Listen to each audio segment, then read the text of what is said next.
শুভ সকাল।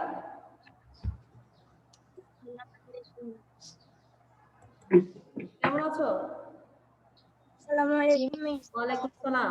সুমাইয়া, শিমু, ভালো আছো তোমরা? আপনি কেমন আছেন? হ্যাঁ, আমি ভালো আছি।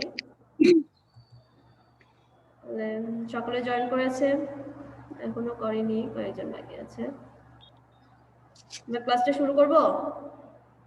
মিস করে দেন। ওকে, তাহলে শুরু করে দিচ্ছি। আমরা গত ক্লাসে কি পড়েছিলাম সেটা মনে আছে? আমরা গত ক্লাসে ঘনীভূত আকরিকের অক্সাইডে রূপান্তর দেখেছিলাম। এরপর ধাতব অক্সাইডকে কিভাবে মুক্ত ধাতুতে রূপান্তর করা যায়, এটা দুইটা পদ্ধতি ছিল, সেটা সম্পর্কে আলোচনা করেছিলাম। একটা হলো তড়িৎ বিশ্লেষণের মাধ্যমে, আরেকটা কি কার্বন বিজারণের মাধ্যমে। এতটুকু তো শেষ হয়েছিল না আমাদের ক্লাস, খেয়াল আছে? আমরা কতটুকু পড়েছিলাম গত ক্লাসে? গত ক্লাসে ধাতব অক্সাইড মুক্ত ধাতুতে রূপান্তর, ধাতব অক্সাইড স্ববিজারণটা পড়েছিলাম, আর ধাতু বিশুদ্ধকরণটা করা হয়েছিল না, ওখানে বিগালক যোগ করার, সেটা তড়িৎ বিশ্লেষণ। তড়িৎ বিশ্লেষণ পদ্ধতিতে কপার ধাতুর বিশুদ্ধকরণ, এটা কি দেখা হয়েছিল? গত ক্লাসে আমরা আলোচনা করেছিলাম। কার্বন বিজারণ বিজারণ না, ধাতু বিশুদ্ধকরণ, এটা তো পড়েছিলাম মনে হয়। এটার তড়িৎ বিশ্লেষণ এতটুকুতে শেষ হয়েছিল।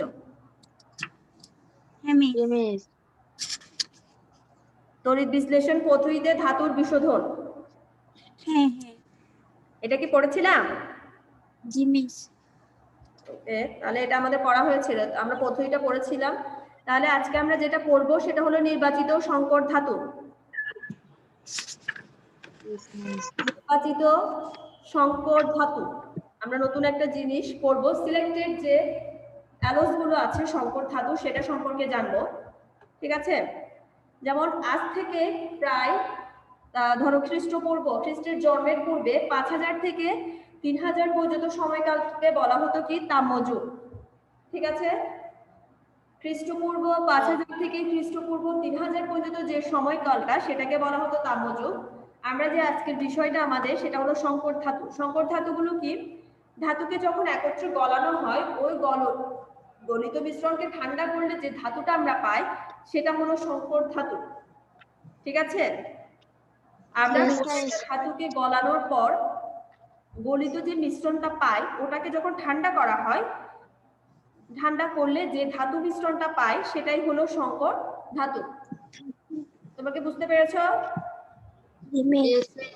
হ্যাঁ, তাহলে এই যে আমরা পেলাম এটা সংকর ধাতু, এটা কিন্তু এখন হয়নি, অনেক আগে হয়েছিল। সেটা হলো খ্রিস্টপূর্ব 5000 থেকে 3000 পর্যন্ত একটা সময়কাল ছিল, যে সময়টা কালটাকে বলা হতো তাম্রযুগ। হ্যাঁ বলো, ক্লাসে জয়েন করেছো? আমরা ক্লাস শুরু করছি। আজকে আমরা নির্বাচিত সংকর ধাতু নিয়ে আলোচনা করছি।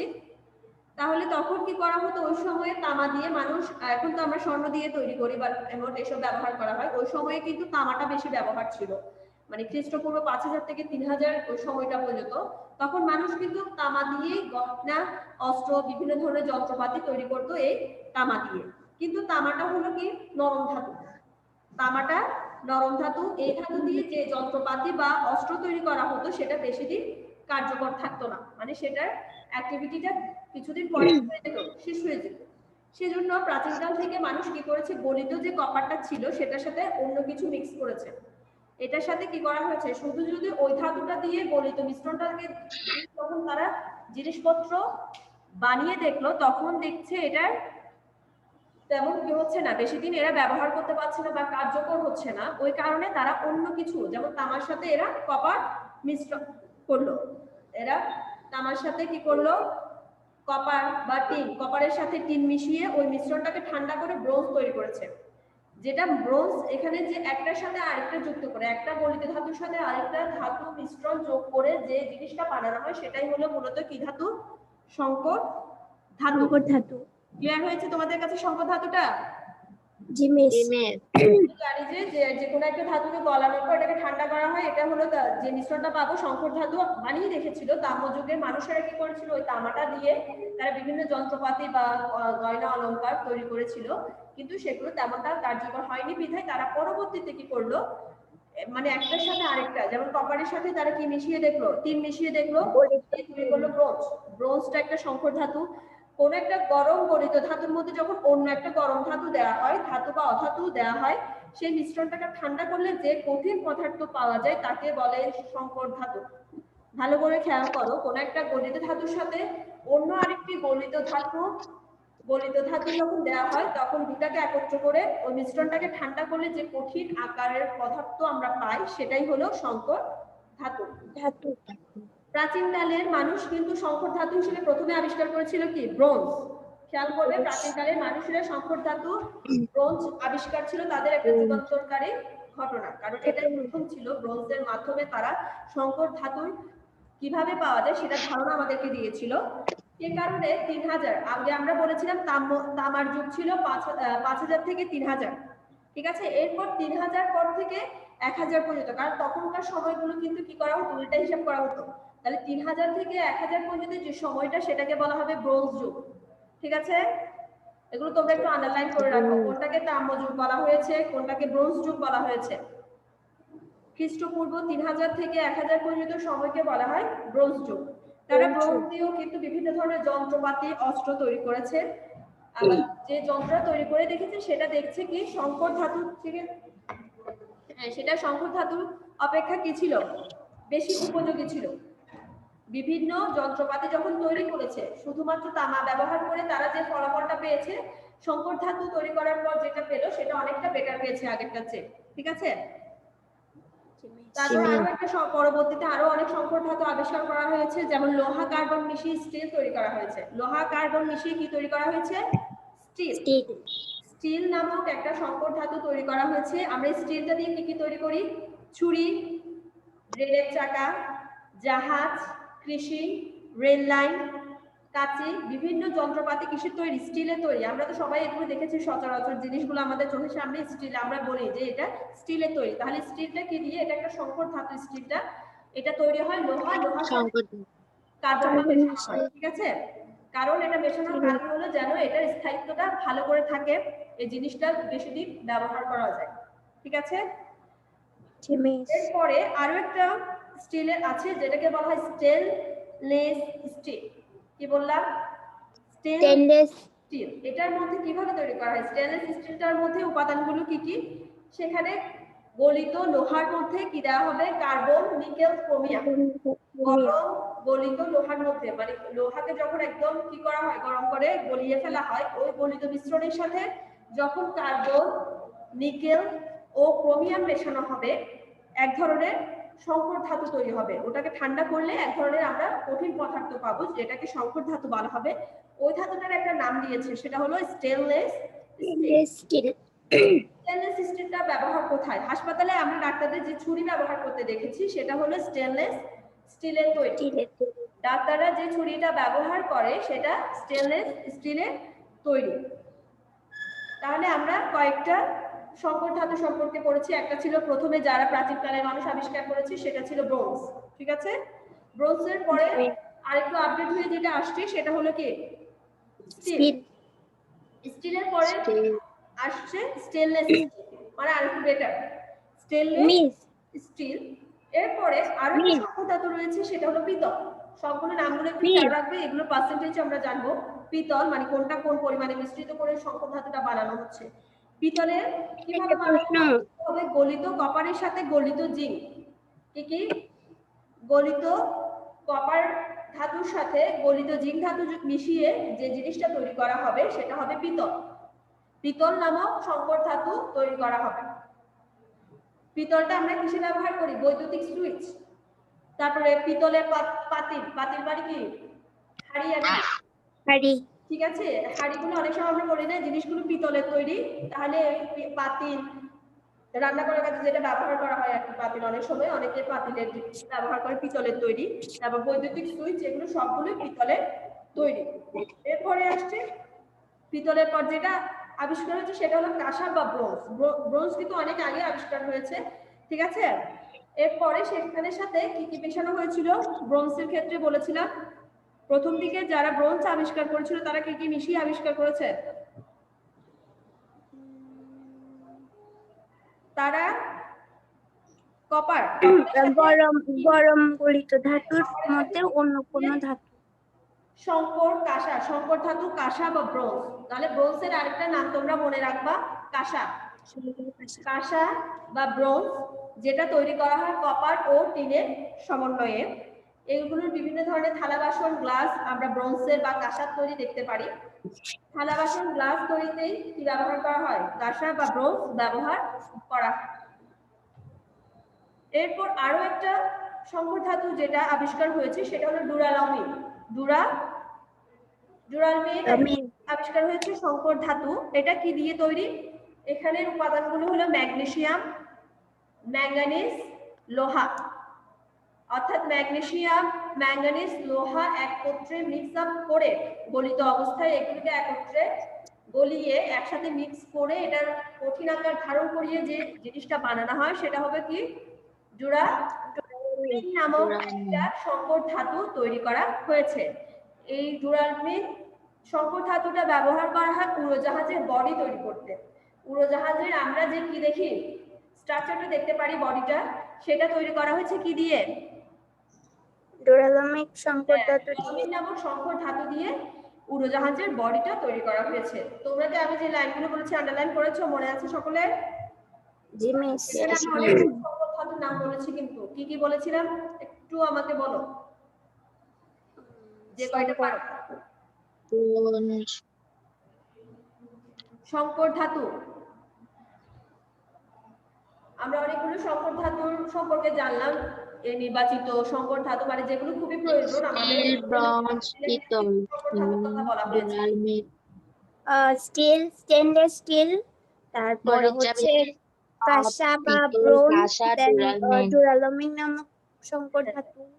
তাহলে এইগুলো আমরা পেয়েছি। একটা হলো কি কাঁসা বা ব্রোঞ্জ ছিল, তারপর পিতল, স্টিল, স্টেনলেস স্টিল, 24 ক্যারেট সোনা, 22 ক্যারেট বিভিন্ন ধরনের সংকর ধাতুর কথা আমরা জেনেছি, ঠিক আছে। তারপরে প্রশ্ন কাজে ব্যবহার করা হয় সেটাও সম্পর্কে আমাদের জানা হয়েছে। তোমাদের একটা চার্ট আছে, দেখেছো তোমরা চার্টটা? মিস একটা প্রশ্ন, নির্বাচিত সংকর ধাতুর ওখানে কোনো চার্ট দেখতে পাচ্ছ তোমরা বইয়ে? হ্যাঁ মিস। হ্যাঁ, ওটা একটু ভালো করে টিকমার্ক দিয়ে রাখো, এটা খুবই ইম্পর্টেন্ট, কারণ এখান থেকে বিভিন্ন ধরনের প্রশ্ন আসতে পারে। এখানে বিভিন্ন পরিমাণগুলো দেওয়া হয়েছে, এখানে উপাদান আর সংযুক্তি দেওয়া হয়েছে, ঠিক আছে। যেমন স্টিলের ক্ষেত্রে আমরা জানি লোহা আর কার্বন ব্যবহার হবে, কিন্তু আমরা তো জানি না এটার উপাদান মানে কতটুকু মিক্স করতে হবে, মানে লোহা কতটুকু ব্যবহার করব আমরা, কার্বন কতটুকু ব্যবহার হবে, সেটার পরিমাণটা আমরা এই চার্ট থেকে জানতে পারবো, ঠিক আছে। স্টিলের ক্ষেত্রে লোহা ব্যবহার করা হয় 99%। লোহা ব্যবহার করা হবে কত? 99%। তাহলে 100 এর মধ্যে 99 এ যদি লোহা ব্যবহার করা হয় তাহলে 1% ওখানে কি ব্যবহার করব? কার্বন। 1% ব্যবহার হবে কার্বন।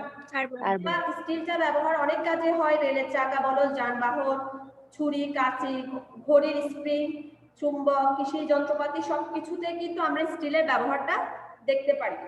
আর স্টেনলেস স্টিল যেটা, স্টিলের মধ্যে অনেক সময় মরিচা পড়তে পারে, ঠিক আছে। বাতাসের সংস্পর্শে এসে অনেক সময় কি হতে পারে? স্টিলে মরিচা ধরতে পারে, কিন্তু স্টেনলেস স্টিলটা যেটা আর একটু বেটার, স্টেনলেস স্টিলে মরিচা ধরার সম্ভাবনা খুবই কম, ঠিক আছে। স্টেনলেস স্টিলে তেমন কি হবে না, মরিচা পড়বে না। যেখানে লোহা থাকবে 74%, এখানের সাথে আরো দুটো উপাদান যোগ হবে, একটা হবে ক্রোমিয়াম, ক্রোমিয়াম ব্যবহার করা হবে 18%, নিকেল 8%। কি বললাম? ক্রোমিয়াম 18% ও নিকেল 8% এবং লোহা থাকবে 74%। এইগুলো সবগুলো একসাথে যুক্ত হয়ে মানে 100% উপাদানগুলো মিলে কিন্তু স্টেনলেস স্টিলটা গঠন হবে। স্টেনলেস স্টিলটা আমরা বলেছিলাম যে ডাক্তাররা যে ছুরিটা ব্যবহার করে সেটা হলো স্টেনলেস স্টিল। এছাড়া অস্ত্রোপচারের অথবা অপারেশনে যে অন্যান্য যে যন্ত্রপাতিগুলো রয়েছে সেগুলোই কিন্তু স্টেনলেস স্টিলের তৈরি। এরপর রসায়ন শিল্পে কিছু বিক্রিয়া পাত্র আছে, ঠিক আছে, ওগুলো কিন্তু কিসের তৈরি? স্টেনলেস স্টিলের।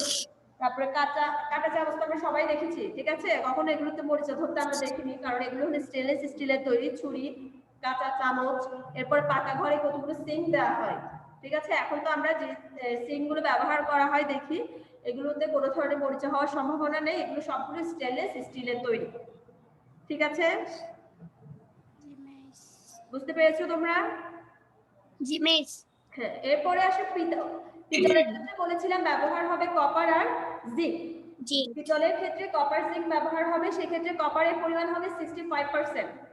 কপারের পরিমাণ হবে 65 আর জিঙ্ক ব্যবহার হবে 35% দিয়ে পিতল বা ব্রাশ, পিতলের আরেকটা নাম হলো ব্রাশ, পিতল বা ব্রাশ ব্যবহার করা হবে, যেগুলো কি কাজে লাগে আমাদের? বৈদ্যুতিক সুইচ, দেশকি পাতিল, তারপরে বিভিন্ন ধরনের দরজা, হাতল, অলংকার তৈরি করতে পিতলটা ব্যবহার করা হয়। পিতলের কিন্তু অর্নামেন্টসও রয়েছে, ঠিক আছে? এরপরে বলেছিলাম কাঁসা বা ব্রোঞ্জের ক্ষেত্রে খেয়াল রাখবে তোমরা, একটু পার্সেন্টেজ গুলো একটু ভালো করে শোনো। কাঁসার ক্ষেত্রে কপার ব্যবহার হবে 90% আর বাকি 10% হবে টিন। কাঁসা বা ব্রোঞ্জ এগুলো ব্যবহার হয় কোথায়? থালা বাসন বা আমরা কোনো একটা ধাতু গলানোর ক্ষেত্রে কাঁসার ব্যবহার দেখা যায়, ঠিক আছে? আমি তোমাদের থেকে পার্সেন্টেজ গুলো কিন্তু জিজ্ঞেস করব। আচ্ছা। এরপর ডুরালুমিন যে সংকর ধাতুর কথা বলেছি, সেখানে অনেক কিছু ব্যবহার হবে। ফার্স্টে যেটা ব্যবহার হবে সেটা হবে অ্যালুমিনিয়াম। অ্যালুমিনিয়াম 95%, অর্থাৎ 100% এর মধ্যে সবচেয়ে বেশি পরিমাণ তোমাদের অনেক প্রশ্ন আসতে পারে ডুরালুমিনের মধ্যে কোন উপাদানটি সবচেয়ে বেশি ব্যবহৃত হয়, সেক্ষেত্রে বলবে অ্যালুমিনিয়াম। অ্যালুমিনিয়ামটা সবচেয়ে বেশি পরিমাণে ব্যবহৃত হয়। এরপরে 4% থাকবে কপার, ম্যাগনেসিয়াম, ম্যাঙ্গানিজ, লোহা, এই যে উপাদানগুলোর কথা বলেছিলাম এগুলো থাকবে 1%, অর্থাৎ সবগুলো মিলিয়ে 1% দিয়ে কিন্তু ডুরালুমিনটা তৈরি করা হবে। ডুরালুমিন আমরা জানি যে উড়োজাহাজের বডি, তারপরে বাইসাইকেলের যে বিভিন্ন পার্টস রয়েছে এগুলো কিন্তু ডুরালুমিন দিয়ে তৈরি করা, ঠিক আছে? বুঝতে পেরেছো সকলে? তাহলে নির্বাচিত যে সিলেক্টেড প্রতিগুলো সংকর ধাতু আমরা সবগুলো ব্যবহার এবং পরিমাণগুলো বুঝতে পেরেছি। জি মিস। এরপরে আমরা স্বর্ণ আমরা অনেক সময় শুনেছি স্বর্ণকারকে শুনতে, বা আমাদের মারা যখন স্বর্ণ বানাতে যায়, এই কথাগুলো কি শুনেছো? মানে 24 ক্যারেট, 22 ক্যারেট, 21 ক্যারেট বা 18 ক্যারেট, শুনতে পেয়েছো? জি মিস। হ্যাঁ, ওখানে বলা হয় যে মানে আমাকে এত 24 ক্যারেটের একটা স্বর্ণ বানিয়ে দেন। সেক্ষেত্রে 24 ক্যারেট স্বর্ণটা জিনিসটা কি? যদি স্বর্ণের মধ্যে 100% কি থাকে? স্বর্ণ থাকে, সেইগুলোকে আমরা বলবো 24 ক্যারেটের স্বর্ণ। 24 ক্যারেটের যে স্বর্ণগুলো, সেক্ষেত্রে এখানে এটা হলো সবচেয়ে ভালো স্বর্ণ, এই কারণে যে এখানে কোনো ভেজাল থাকবে না, এখানে 100%ই কি থাকবে? স্বর্ণ থাকবে। 100% স্বর্ণ দিয়ে 24 ক্যারেটের স্বর্ণটা বানানো হয়, এটা খুব এই জন্য প্রাইসটা একটু কি বেশি হয়। এছাড়াও স্বর্ণ ছাড়াও 24 ক্যারেটের স্বর্ণ দিয়ে আমরা কি করতে পারি? মুদ্রা তৈরি করা যায়, তারপর ইলেকট্রিক সংযোগে এসব কিছু আমরা 24 ক্যারেটের স্বর্ণ দিয়ে মাঝে মাঝে কি করা হয়, এগুলো অল্প পরিমাণ এখানে ব্যবহার করা হয়, ঠিক আছে?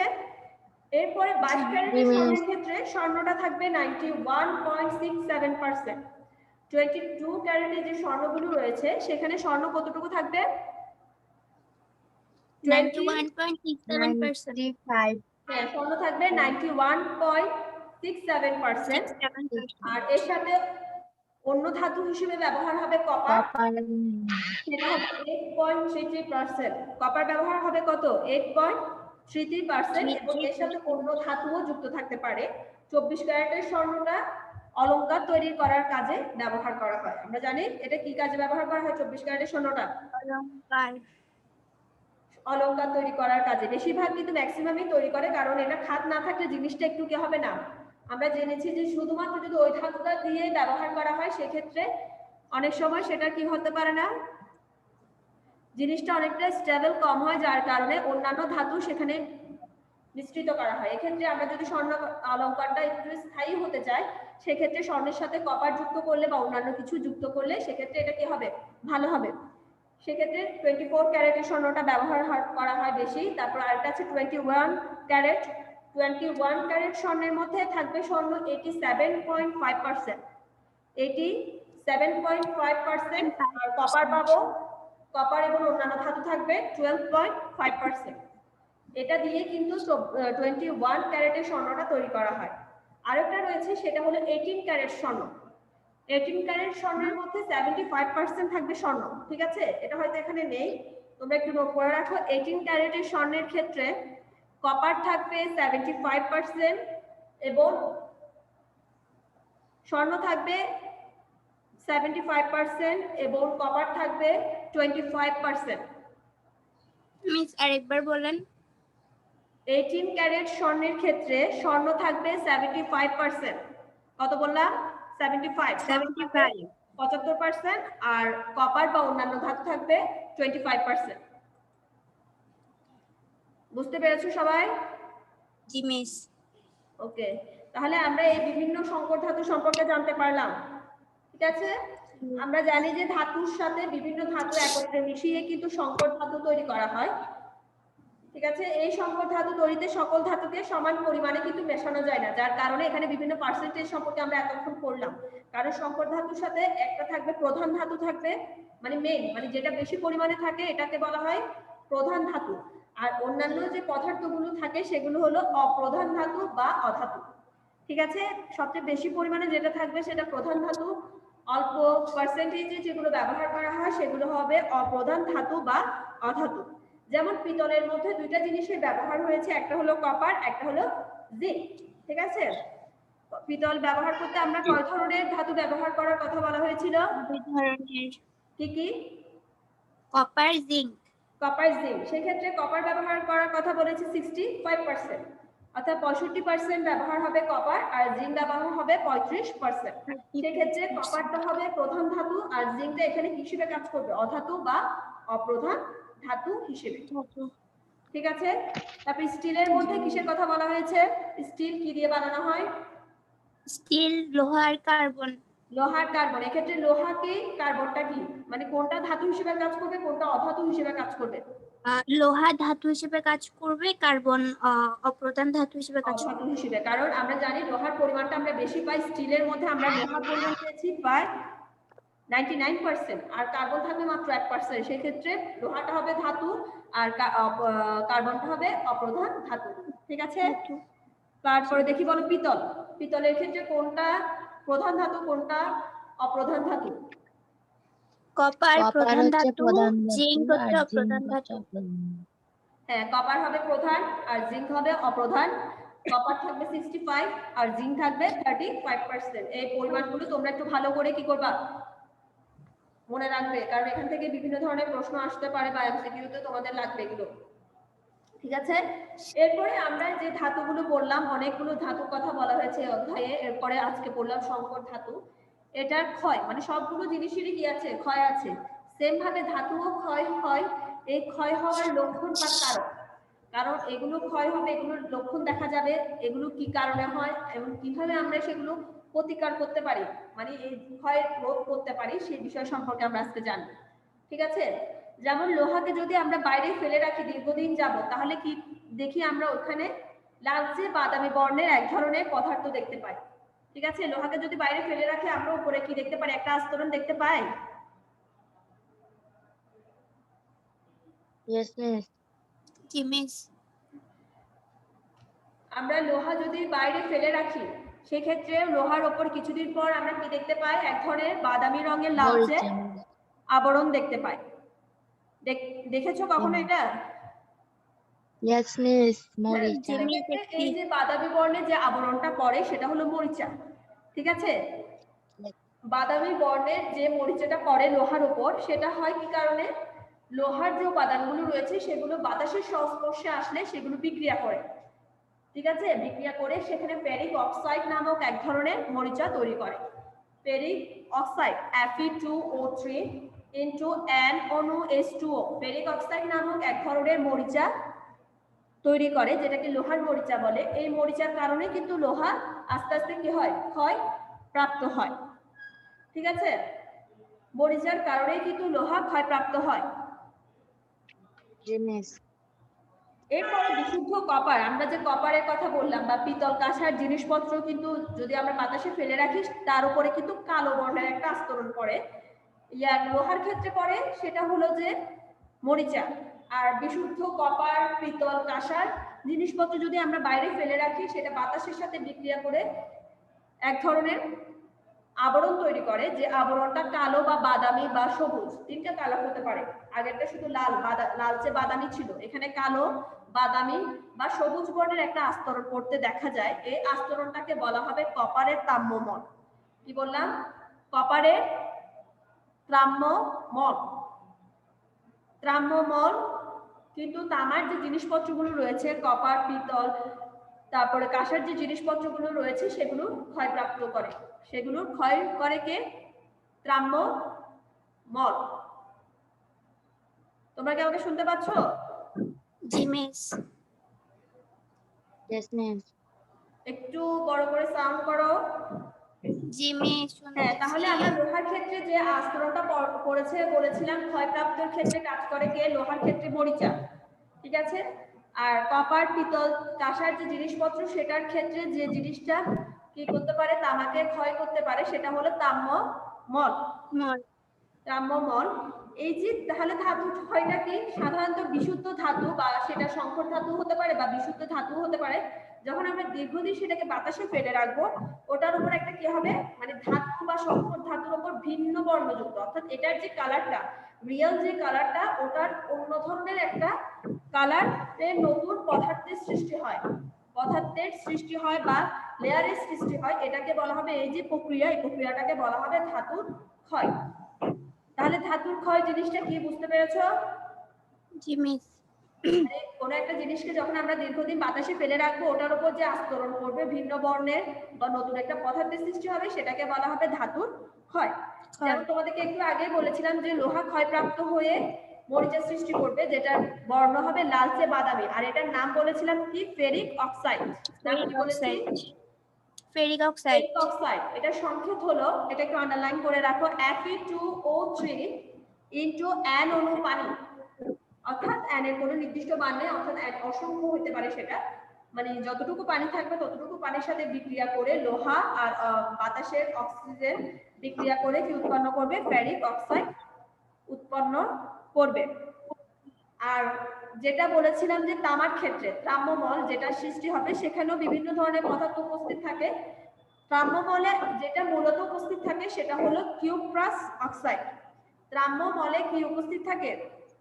Cuprous oxide. কিউপ্রাস অক্সাইড, এটার সংকেত হলো Cu2O। এগুলো একটু আন্ডারলাইন করে রাখো বা নোট করে রাখো। কিউপ্রাস অক্সাইডের সংকেত Cu2O। বুঝতে পেরেছো? জি মিস। হ্যাঁ, একটা হলো তাম্যমলে দুই ধরনের জিনিস থাকতে পারে, একটা হতে পারে কিউপ্রাস অক্সাইড, আর একটা হলো কিউপ্রাস সালফাইড। সালফাইড বলতে শুধু অক্সাইডের জায়গায় সালফাইডটা হবে। তাম্যমলে আরেকটা জিনিস থাকবে, সেটা হলো কিউপ্রাস সালফাইড, Cu2S। এটার আরেকটা নাম হলো চালকোসাইড। কি বললাম? চালকোসাইড। কিউপ্রাস সালফাইডের আরেকটা নাম হলো চালকোসাইড, যেটা তামা ক্ষয় করার কাজে যে জিনিসটা ব্যবহার করা হয় তাম্যমল। তাম্যমলে আমরা এই উপাদানগুলো দেখতে পাবো। তাম্যমলে কোনো নির্দিষ্ট রাসায়নিক সংকেত দ্বারা, আর তাম্যমলকে কিন্তু আমরা কোনো সংকেত দ্বারা প্রকাশ করতে পারি না। যেমন মরিচার একটা আমরা সংকেত পেয়েছিলাম Fe2O3 N অণু পানি। সেক্ষেত্রে তাম্যমলে আমরা কি পাবো না? কোনো সংকেত পাবো না, কারণ তাম্যমল সব জায়গায় একই ধরনের পদার্থ তৈরি হয় না। মরিচার ক্ষেত্রে সব সময় কি তৈরি হবে? ফেরিক অক্সাইডই তৈরি হবে, যার কারণে এটা সংকেত আমরা কি করতে পেরেছি? বিজ্ঞানীরা লিখতে পেরেছেন। কিন্তু তাম্যমল এক এক সময় এক একটা জিনিস, হয়তো বা কোনো ক্ষেত্রে কিউপ্রাস অক্সাইড তৈরি করে, বা অনেক সময় কিউপ্রাস সালফাইড তৈরি করতে পারে। মানে বিভিন্ন ধরনের, এক এক সময় এক এক ধরনের পদার্থ তারা তৈরি করে, যার কারণে এটার সংকেত বের করা সম্ভব হয়নি। ঠিক আছে? জি মিস। আমরা তাহলে তাম্যমলের কোনো সংকেত দেখতে পাই না। আমরা যখন কোনো একটা ধাতু বা সংকর ধাতু বায়ুমণ্ডলে থাকে, তখন ধাতুগুলো ইলেকট্রন ত্যাগ করে। আমরা জানি কি ইলেকট্রন যারা ত্যাগ করে সেটা কি হয়? যারা ত্যাগ করে তাদের আয়নটা কি হবে? তারা কিসে পরিণত হয়? ধনাত্মক আয়নে পরিণত ধনাত্মক হবে। আয়নে। এবং যেটা ইলেকট্রন ত্যাগ করে ধনাত্মক আয়নে পরিণত হয়, এটা কোন ধরনের বিক্রিয়া? জারণ। জারণ বিক্রিয়া। আমরা জানি কোনো একটা ধাতু বা যখন ইলেকট্রন ত্যাগ করে ধনাত্মক আয়নে পরিণত হবে, তখন সেটা হবে জারণ বিক্রিয়া। আর জারণ যখন সেটি বিক্রিয়া। ইলেকট্রন গ্রহণ করবে অর্থাৎ বায়ু, এক্ষেত্রে ধরো ধাতু যখন বায়ুমণ্ডলে কোনো উপাদানের ত্যাগকৃত ইলেকট্রন গ্রহণ করবে সেটা কিসে পরিণত হবে?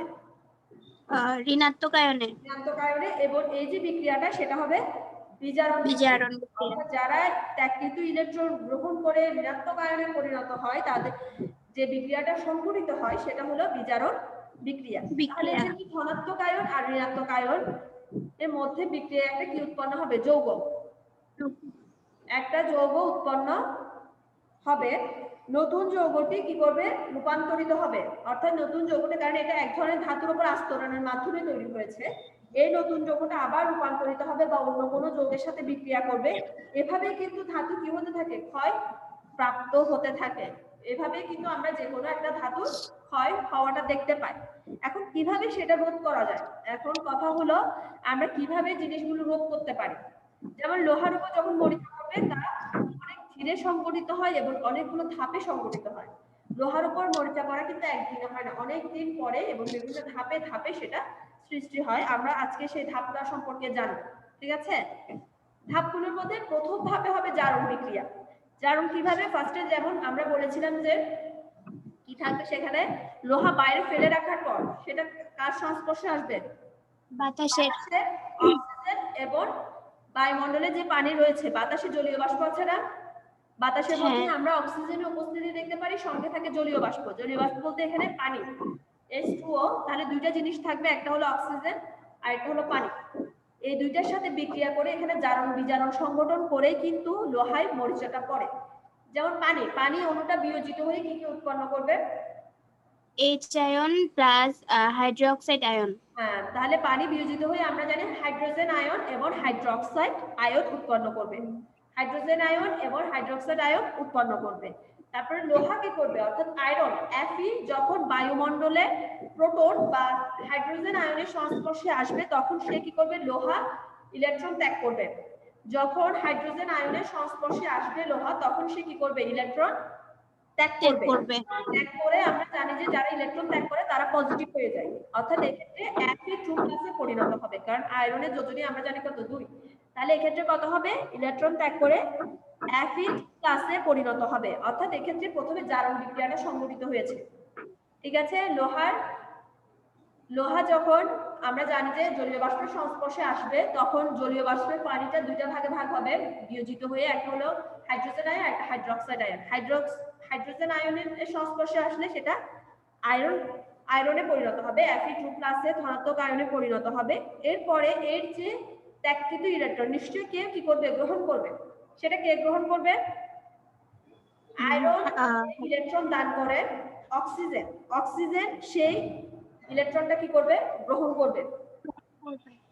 খেয়াল থাকবে, আয়রন যে ইলেকট্রনটা কি করেছে? দান করেছে, যখন সে বায়ুমণ্ডলের হাইড্রোজেনের সংস্পর্শে এসে ইলেকট্রন ত্যাগ করেছে, সে ত্যাগকৃত ইলেকট্রনটা গ্রহণ করবে অক্সিজেন গ্রহণ করে সে কিসে পরিণত হবে? হ্যাঁ বলো।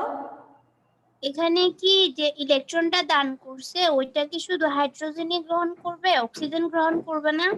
না, হাইড্রোজেনের সংস্পর্শে এসে তো সে ইলেকট্রন ত্যাগ করে ফেলেছে, ত্যাগ করলে সেটা গ্রহণ করতে পারবে না। হাইড্রোজেনের সংস্পর্শে এসে কি করেছে? ইলেকট্রন ত্যাগ করে ফেলেছে আয়রন। এখন সেই ত্যাগকৃত ইলেকট্রনটা গ্রহণ করবে শুধু কে? অক্সিজেন। তারপরে সঙ্গে কি করবে? সঙ্গে সে হাইড্রোজেন, সে দুইটা জিনিস, সেটা অক্সিজেন কি কি গ্রহণ করবে? ইলেকট্রনটা গ্রহণ করবে, সঙ্গে হাইড্রোজেন সেই ইলেকট্রন গ্রহণ করে H2O উৎপন্ন করবে। আয়রন যে ইলেকট্রন দান করে অক্সিজেন এবং হাইড্রোজেন আয়ন, অক্সিজেনও গ্রহণ করবে আবার হাইড্রোজেন আয়নও সেটা গ্রহণ করবে। এই দুইজনে গ্রহণ করে কি উৎপন্ন করবে? পানি উৎপন্ন করবে। তাহলে এক্ষেত্রে গ্রহণের কাজ হয়েছে, তাহলে আমরা বলতে পারবো যেহেতু গ্রহণ করেছে ইলেকট্রন সেক্ষেত্রে এখানে বিজারণ বিক্রিয়া সংঘটিত হয়েছে। তাহলে আমরা এখানে আগের যে ধাপগুলো ছিল সেখানে কি কি পেয়েছি? সেখানে আমরা আয়রন পেয়েছিলাম, ঠিক আছে? Fe2+ পেয়েছি, ঠিক আছে? এরপরে পেয়েছি 4টা হাইড্রোজেন আয়ন। 4টা কি ছিল? Hydrogen ion plus oxygen. তাহলে 3টা জিনিস মিলে যেটা আয়রন 2+ ছিল সেখান থেকে এখন 3+ রূপান্তরিত হবে, অর্থাৎ ফেরাস থেকে ফেরিকে। Fe2+ এটা হলো ফেরাস আয়ন। Fe2+ কে কি বলা হবে? ফেরাম। Ferrous ion. আর ফেরাস আয়নটা হাইড্রোজেন আয়ন এবং অক্সিজেনের সাথে বিক্রিয়া করে ফেরিক আয়নে পরিণত হবে। কি বললাম? ফেরিক আয়নে পরিণত হবে, অর্থাৎ Fe3+ এ পরিণত হবে, সঙ্গে পানি থাকবে এখানে। এই যে ফেরিক আয়নটা উৎপন্ন হয়েছে Fe3+, আমরা জানি যে পানি দুই ভাগে বিভক্ত হয়েছে। একটা হাইড্রোজেন আয়ন কাজ শেষ, মানে হাইড্রোজেনের কাজটা শেষ, সে কি করেছে? ইলেকট্রন গ্রহণ এবং ত্যাগ দুই ক্ষেত্রে সে অবদান রেখেছে, আর বাকি যেটা ছিল সেটা হলো হাইড্রক্সাইড আয়ন। এখন যে ফেরিক আয়নটা উৎপন্ন হয়েছে Fe3+, এটা হাইড্রক্সাইড আয়নের সাথে বিক্রিয়া করে কি উৎপন্ন করবে? ফেরাম হাইড্রোক্সাইড। ফেরাস আয়ন উৎপন্ন, হাইড্রক্সাইড কি উৎপন্ন করবে? ফেরাস হবে নাকি ফেরিক হবে? এটা FeOH3, ফেরিক হাইড্রক্সাইড। FeOH3 এখানে আয়রন হাইড্রক্সাইড উৎপন্ন করবে। যেহেতু 3 আছে, যদি কোনো সময় আয়রনের সাথে 2 দেখো সেক্ষেত্রে সবসময় বলবে সেটা ফেরাস, ঠিক আছে? আর যখন 3 দেখবে সেটা হবে ফেরিক। তাহলে এখানে ফেরিক হাইড্রক্সাইড উৎপন্ন হয়েছে। এই ফেরিক হাইড্রক্সাইডটা পরিবর্তিত হবে। সেটা কি হবে? চেঞ্জ হয়ে পানি যুক্ত হবে। আমরা জানি মরিচার ক্ষেত্রে সেখানে কি থাকে? পানি থাকে। অ্যানোনও পানি যুক্ত হওয়ার কথা ছিল, সেক্ষেত্রে পানি যুক্ত হয়ে ফেরিক অক্সাইডে পরিণত হবে, যা মরিচা নামে পরিচিত। তোমাদের কাছে ধাপগুলো ক্লিয়ার হয়েছে? সব মরিচা পড়া ধাপগুলো? জি মিস। তাহলে প্রথমে কি হয়েছে আমাকে একটু বলো। আমরা জানি মরিচা পড়ার ক্ষেত্রে দুইটা জিনিস অবদান রাখে, কি কি সেটা? Hydrogen ion, hydroxide ion. Hydrogen ion, হ্যাঁ আমি বলি আর একটু। মরিচার ক্ষেত্রে অবদান রাখবে দুইটা জিনিস, সেটা হলো বাতাসের অক্সিজেন আর একটা হলো জলীয় বাষ্প, ঠিক আছে? জলীয় বাষ্প মানে পানি। পানিটা প্রথমে কি হবে? বিয়োজিত হবে। প্রথম ধাপে পানি কি হবে? বিয়োজিত হবে, দেন হাইড্রোজেন আয়ন এবং হাইড্রোক্সাইড আয়নে পরিণত হবে। কার সাথে যুক্ত হবে?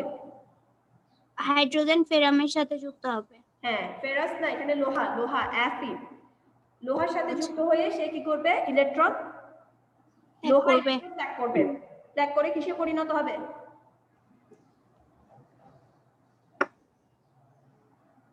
ফেরাস আয়নে। আয়রন হাইড্রোজেনের সংস্পর্শে এসে কিসে পরিণত হবে? ফেরাস আয়নে, Fe2+ এ, ঠিক আছে? হ্যাঁ। এরপরে ত্যাগকৃত ইলেকট্রনটা কে গ্রহণ করবে? অক্সিজেন এবং হাইড্রোজেন আয়ন। হাইড্রোজেন আয়নও গ্রহণ করবে, অক্সিজেনও গ্রহণ করবে। গ্রহণ করে কি উৎপন্ন করবে? পানি। তারপরে এখানে একটা প্রথমে হয়েছিল জারণ বিক্রিয়া, ত্যাগ হয়েছে, এরপরে গ্রহণ হয়েছে, বিজারণ বিক্রিয়া সংঘটিত হয়েছে। এরপরে আমরা যে জিনিসগুলো পেয়েছি সেগুলো কি কি ছিল? Fe2+, তারপরে হাইড্রোজেন আয়ন এবং অক্সিজেন। হাইড্রোজেন আয়ন, অক্সিজেন এগুলো যুক্ত হয়ে কি উৎপন্ন করবে? ফেরাস থেকে কিসে পরিণত হবে সেটা? এই তিনটা বিক্রিয়া করে Fe3+ এ পরিণত হবে, মানে ফেরিক অক্সাইডে পরিণত হবে। হ্যাঁ, ফেরিক আয়নে পরিণত হবে। ফেরিক আয়নের সাথে পানিও থাকবে। এই যে ফেরিক আয়ন, এটা আবার ওই যে বিয়োজিত পারে হাইড্রক্সাইড আয়নটা ছিল সেটার সাথে যুক্ত হবে। যুক্ত হয়ে কি উৎপন্ন করবে? Ferric hydroxide. কি বললাম? মিস কথাগুলো বোঝা যাচ্ছে না। এখন বুঝতে পারছো? যে ফেরিক আয়নটা উৎপন্ন করবে Fe3+, শুনতে পাচ্ছো? হ্যাঁ মিস। Fe3+ ফেরিক যে আয়নটা উৎপন্ন হয়েছে সেটার সাথে হাইড্রক্সাইড আয়নের বিক্রিয়া হবে। বিক্রিয়া করে কি উৎপন্ন করবে? Ferric hydroxide, FeOH3। Ferric hydroxide আবার পরিবর্তিত হয়ে পানিযুক্ত কি উৎপন্ন করবে? ফেরিক অক্সাইড, পানিযুক্ত ফেরিক অক্সাইড, যেটা মরিচা নামে পরিচিত। তাহলে মরিচার সংক্ষেপ আমরা কি বলবো? Fe2O3 3H2O। অ্যানোনো পানিও বলতে পারো। আর এখানে যেহেতু 3 হাইড্রক্সাইড আয়ন ব্যবহার হয়েছে, সেক্ষেত্রে পানিও উৎপন্ন হবে 3 অণু পানি। কত অণু পানি? 3 অণু পানি। 3 অণু পানি সেখানে উৎপন্ন হবে। এভাবে লোহার উপর কি পড়ে? মরিচা পড়ে, ঠিক আছে? তাহলে আমাদের ক্লাস তো শেষ হয়। আমরা তাহলে আজকে সংকর ধাতু সম্পর্কে আলোচনা করেছি, অনেক কিছু জেনেছি, অনেকগুলো সংকর ধাতু সম্পর্কে। তারপরে এগুলো কিভাবে ক্ষয় হয়, তারপরে এগুলোর কারণ কি কারণে হয় সেগুলো আমরা জেনেছি। ঠিক আছে? মিস হোমওয়ার্ক কি? হোমওয়ার্ক কি? হোমওয়ার্ক হ্যাঁ।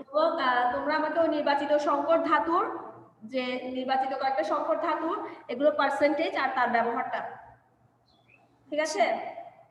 বিভিন্ন সংকর ধাতুর যে বলেছি ওগুলো তার পার্সেন্টেজ এবং ব্যবহার, এটা আমাকে হোমওয়ার্ক করে দিবে একটা ছকের মধ্যে। আচ্ছা ঠিক আছে? আচ্ছা। আর